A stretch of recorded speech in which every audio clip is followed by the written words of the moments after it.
So, my friend, you're feeling stuck, and you know that deep down in your soul, you are just made for so much more in this life. It's not even funny. And honestly, you're just really tired of not seeing growth happen in your life. Like, for some reason, the needle is not moving, and you've done a lot of things that you're like, Tina, no, I have been doing a lot of stuff. I get it. I've been there. In this video, we're going to cover how you can get unstuck and truly step into a holistic and successful life that you know you're meant to live. Step one for getting unstuck is to have a clear, defined goal. A lot of times we will have 1,000 things going in our brain or what it is that we want or what our dreams or our goals are.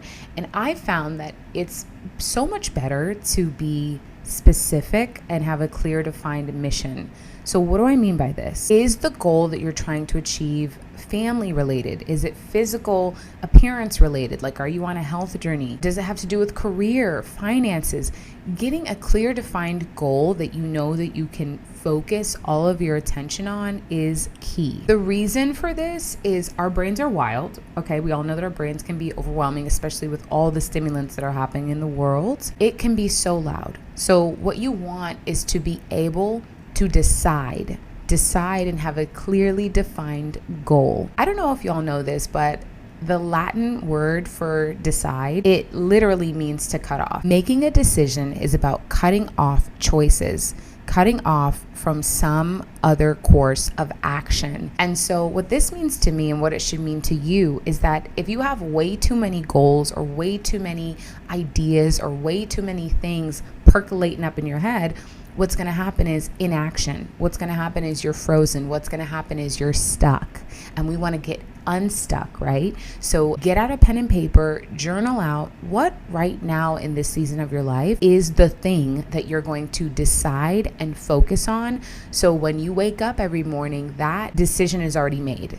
You're not going to entertain any other thing because you know I want to achieve X. And I found that even with me, with my fitness journey, y'all, I'm on a fitness kick right now, is having a plan really helps, especially on days when I don't want to work out and I don't want to eat right, because I've already decided. It's already been decided. So get clear, have defined goals, and get to it. The next thing you want to think about when it comes to getting unstuck and moving the needle in your life is taking inventory of how you're speaking to yourself. What stories play in your mind often? Are they negative? Are they positive? And I encourage you that if the majority of the conversations that you have in your head about yourself are negative, take inventory of what's happening around you when that happens. Like, what environment are you in? What situations are you in? What people are you around when you start to think this way or speak this way to yourself? Some negative talk that I have dealt with in my life is I don't belong, or maybe that's not for me, or people like me don't get to have things like that. And in the past, I've had to really take inventory of thoughts like this because, one, why would I think something like that? That is so like self-harming. And two, is that actually true? Like, where in God's green earth is that true? There are no limits to what I can have, especially since I'm a child of God, okay? So when we speak negative about the things that we can have or things that maybe our heart does desire, but we're just afraid that maybe we won't actually get it, it's important to take inventory so that we can be mindful. And from that place of being mindful, we have a fighting chance to take captive of that thought and actually reframe it to something positive. So let me give you an example. I once had a friend that literally kept saying, like, I've lost all hope in finding a good man. Men are trash, da da da da.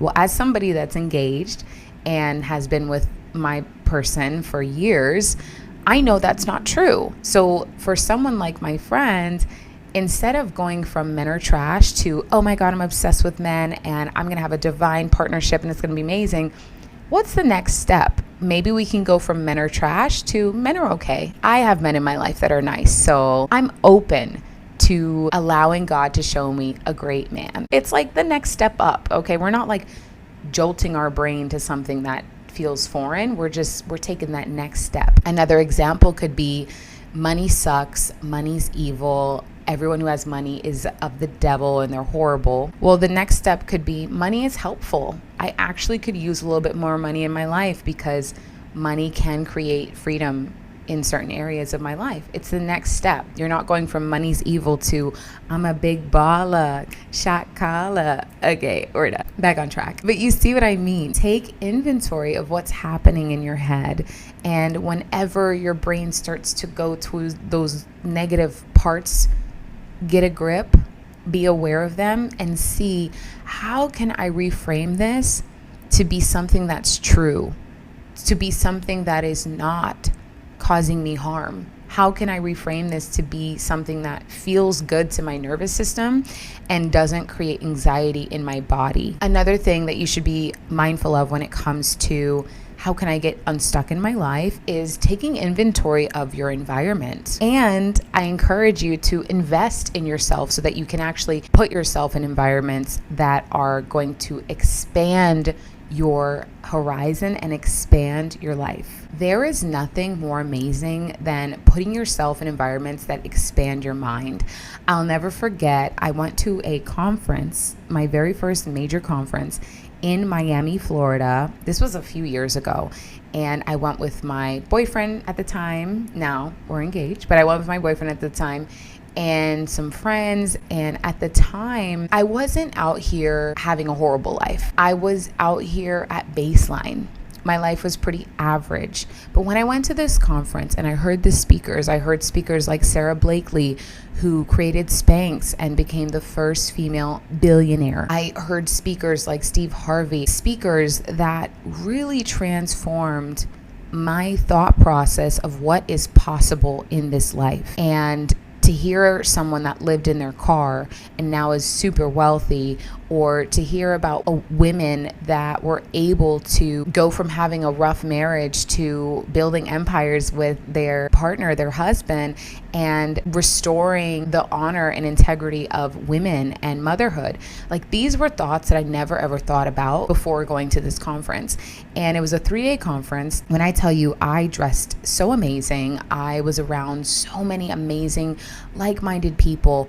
And when I left that environment, I felt like I could do anything. Like, I felt like I was on top of the world. I was like, let's go. What needs to be done? I am ready to hit the ground running. Well, you see, when I got back home, that momentum and that excitement started to slowly decline. And why is that? That is because I was no longer in the environment. I was back to my old environment. So this is why it's so important for you to take inventory of your environment, because you can't always be in an environment like a conference or a retreat or a worship service, where you're called higher and you're called to be a better person. If you can't always be in those places, how can you create those places every single day in your life? I think about vacation. Like, if you can't always be on vacation, how can you make your home a retreat? How can you make your home and your space a place that is feeling like you're in a hotel all the time? And what's interesting is when I got back from that retreat conference,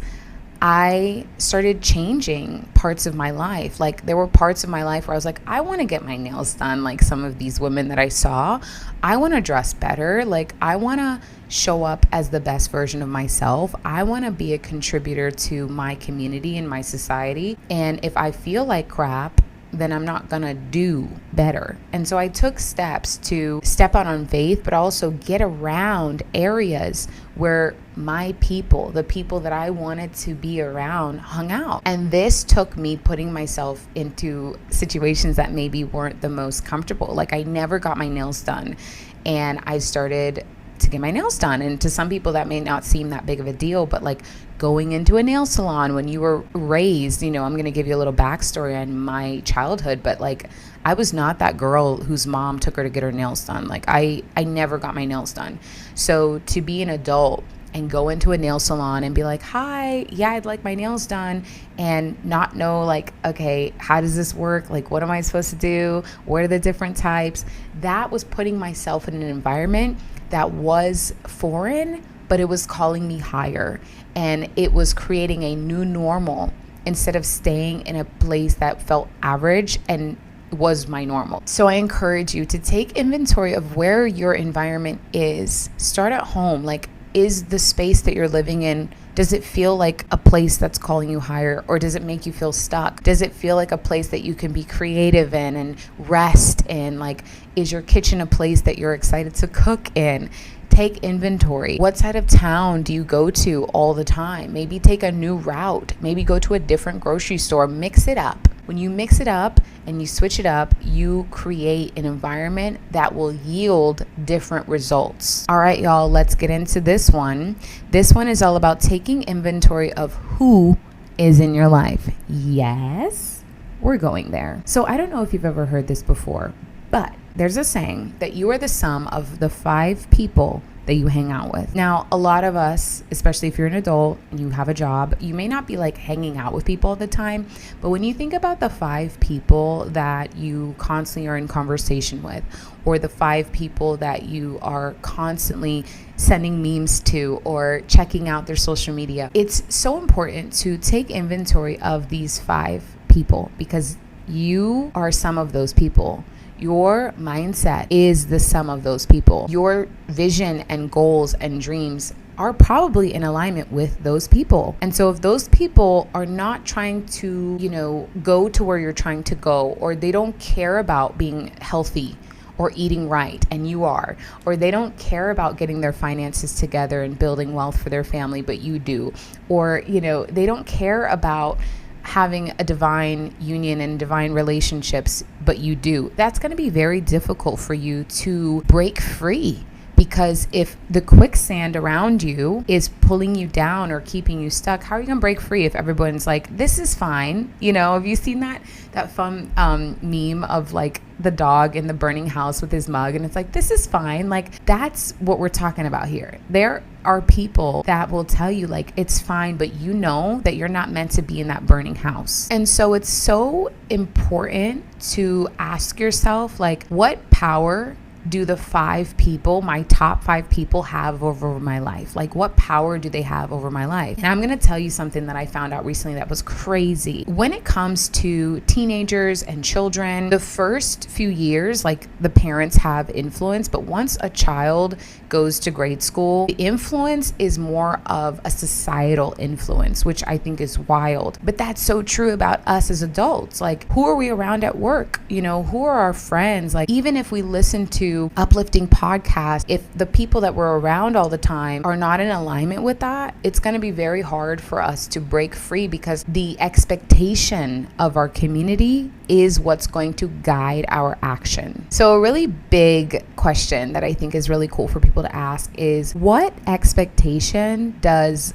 my community expect of me? What expectations do they have of me? And are those in alignment with where I want to go? Another question to consider is, are the people in my life right now focused on the past all the time? Like, remember in high school, remember in college, or remember when our family did XYZ, or remember when you failed at that. Are they always in the past, or are they future minded? Are they future driven? Are they talking about possibilities, potentials, getting new skills, like taking new trips, experiencing new experiences? And when you take inventory of this, I'm not saying to cut people off and be like, you're cut off, done. But what I am saying is that you could maybe politely, rearrange some of your relationships. Is there a way that you can add people? Going back to your environment, is there a way that you can get into new environments? If you're always working from home, is there a way that maybe you can go and find a co-working area and be around different people? Is there a way that you can go to a nicer side of town and window shop, even if you can't afford anything, but get around different people? For a second, I want to talk about triggers. And, we always hear about people that are like, I'm triggered, this is triggering me. And I am a full believer that if you are triggered, you should absolutely remove yourself, okay? But some triggers are good. I actually looked up the definition of trigger, and it's basically a spring in the gun, like in a gun, to trigger the explosion of the bullet and shooting out. So if you're stuck, okay, you may need a trigger to project you, right? To get you going. And I think about how some songs are triggers for me. Like when I hear certain songs, I'm like, I'm ready to move my body. I'm ready to go for a walk, to work out. And some songs trigger me to be sad. I think about the news, like that triggers me into a state of immense anxiety, so I try not to watch that or listen to that. But people can be triggers as well. And so I want to paint a picture very fast. Over here, you have people that love you and accept you for who you are. And that is such a beautiful feeling. But the people that love you and accept you for who they are, you should ask yourself, do they believe in me? Do they believe that I can actually have that holistic, successful life that I dream about? Do they actually believe that I could transform my life and become a better version of who I am today? Because it's nice to feel accepted, right, for who you are. But then there's another group of people that I found that will trigger you to be better, that will not accept this version of yourself because they know you're capable of so much more. There are people that I've had the privilege of connecting with that trigger peace in my life, that trigger joy in my life, that trigger healthy competition in my life, that trigger abundance, that trigger the desire to grow because of them. I want to be healthier because I'm so inspired by them. And I've seen where they were before and I see where they are now, and it gives me hope. Then there's people in our lives that accept us for who we are right now, but what are they triggering in you? Are they triggering the same old conversations? Are they triggering average? Are they even triggering anxiety? And these are questions to really think about. Personally, I have found that when I start adding people to my life and really moving people higher on my list, right? Moving them into the top 5 of my life, who trigger me to take action, who trigger me to become better, there's nothing like it. At the end of the day, the people in your life, they shape your standards. So if people in your life are like, it doesn't freaking matter how you dress, it doesn't matter how you speak, it doesn't matter how you present yourself, it doesn't matter if you get your work done, it doesn't matter if you contribute to your society, it all doesn't matter because we're all screwed anyways, that is not a mindset that's going to help you get to where you want to get to. That is not a mindset that's going to create healthy standards in your life. The last thing I want to talk about when it comes to getting unstuck, and this one has worked for me so many times, is to be an energy giver and not an energy taker. So many of us have been so conditioned to just take, consume. And we forget that we actually have the power to create, and we actually have the power to give back. We have the power to be a blessing, and we have the power to be an asset to this world and to the people in our lives. So many of us have acquired skills over our lives. So many of us have magnetic personalities, and we choose to stay hidden and just consume all the time or take all the time. But I encourage you, if you're feeling stuck, maybe it's time for you to give back. Use your skills for good. Use your kindness to make this world a better place. And if you're somebody watching and listening to this and you're saying, well, Tina, I don't have the time and I don't have the resources to create and do all these things, I want to challenge you, and I'm actually going to give you a story of how you can do this for free. When I first started my business, I had a cousin that reached out to me and he said, hey, Tina, how can I support you? And I was so grateful just to hear those words.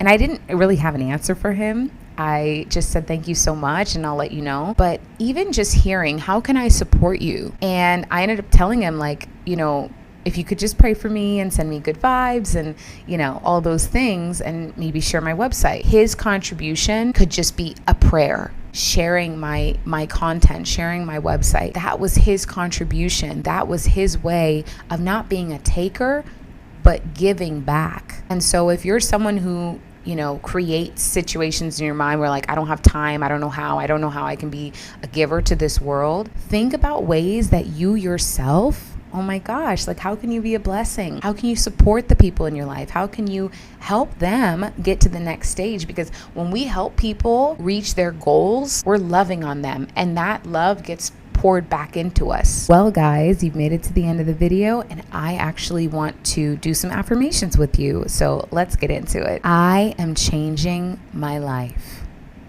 My life is changing for the better.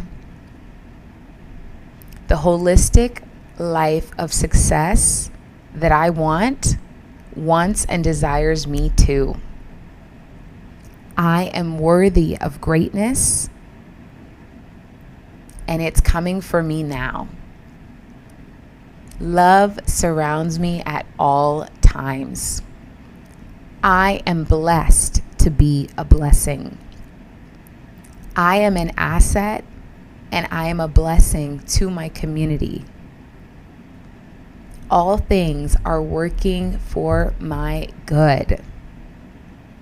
And my life is expansive. All right, y'all, you made it to the end of the video. Thank you so much for watching. And if any of this resonated with you, please leave a comment below. And I will see you in the next one.